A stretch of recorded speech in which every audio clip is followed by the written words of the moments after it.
Chronic low back pain या जिन लोगों को कमर का दर्द रहता है उसमें सर्जरी किस तरह की होती है।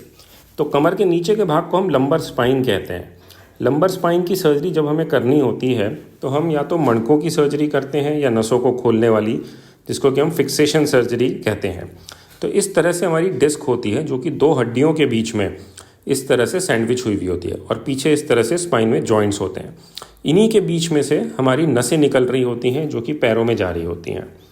तो अगर हमें कभी स्पाइन की सर्जरी करनी है बैक पेन के लिए तो नॉर्मली हम पहले तो कोशिश करते हैं कि अगर मरीज़ एक्सरसाइज से, मेडिसिन से, रेस्ट से, फिजियोथेरेपी से ठीक हो जाए।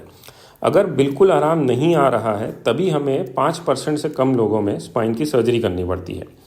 जब हम सर्जरी करते हैं तो हम ये देखते हैं कि इसका कारण क्या है। सबसे पहले तो दर्द का। अब दर्द का कारण जो है वो हो सकता है हड्डी में हो, डिस्क में हो या फिर जोड़ों में हो। तो हम इस तरह से फ्यूजन सर्जरी करते हैं जिसमें कि हम स्पाइन को फिक्स कर देते हैं स्क्रू और रॉड से और बीच में एक केज डाल देते हैं। अब इसका कारण ये हो सकता है कि हड्डी फिसल रही हो या फिर ये भी हो सकता है कि डिस्क दब रही हो कहीं। तो हम इस तरह का स्क्रू लगाते हैं स्पाइन में फिक्स करने के लिए ताकि हड्डी का नॉर्मल मूवमेंट बंद हो जाए। और ये स्क्रू इस तरह से हड्डी में जाता है नस से दूर, नस को ना दबाते हुए।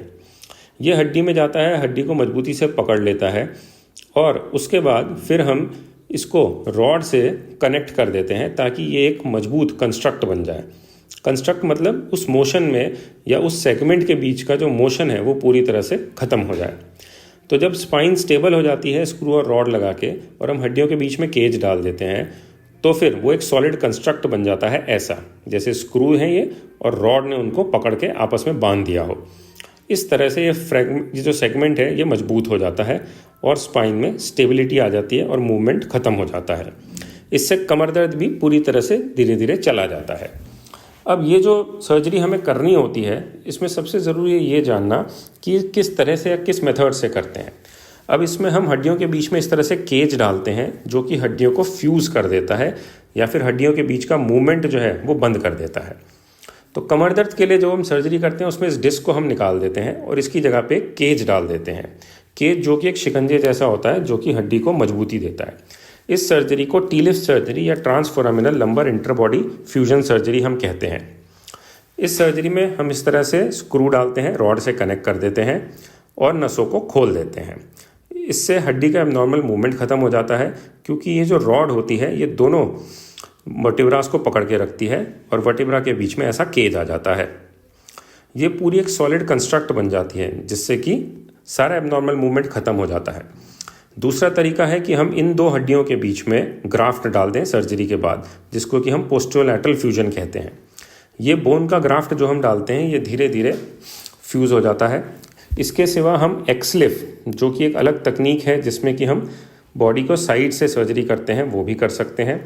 नहीं तो इसको ओलिफ एक और पद्धति होती है जिससे कि हम सर्जरी करते हैं जो कि पेट के साइड से करी जाती है। ये अलग अलग तरीके हैं सेम सर्जरी करने के, सेम रिजल्ट पाने के। अलग अलग टेक्निक्स हैं ये जिससे कि हम स्पाइन का एबनॉर्मल मूवमेंट बंद कर पाएँ। जो जोड़ खराब हो गए हैं उनको हम ऑफलोड कर दें और जो डिस्क काम नहीं कर रही है उसको हम हटा देते हैं। तो इससे मरीज का जो दर्द है वो ठीक हो जाता है और कमर दर्द उसका चला जाता है। इसको हम posterior lumbar fusion and fixation surgery कहते हैं। ये अलग अलग टेक्निक से करी जा सकती है बट सबका जो एम है वो सेम ही होता है कि एबनॉर्मल मूवमेंट ख़त्म हो जाए और मरीज का दर्द चला जाए। अब इसको करने में एक मिनिमली इन्वेजिव तरीका भी होता है जिसमें कि छोटा सा चीरा आता है, ब्लड लॉस कम होता है, इन्फेक्शन कम होता है, मरीज को दर्द कम होता है, वो जल्दी चलने लगता है और जल्दी ही अपने घर वापस चला जाता है। तो अगर आपको कमर का दर्द रहता है तो आप अपने डॉक्टर से मिलें। वो आपका क्लिनिकल एग्जामिनेशन करेगा, एक्सरे और एमआरआई करेगा और उस हिसाब से देखेगा कि आगे क्या करना है।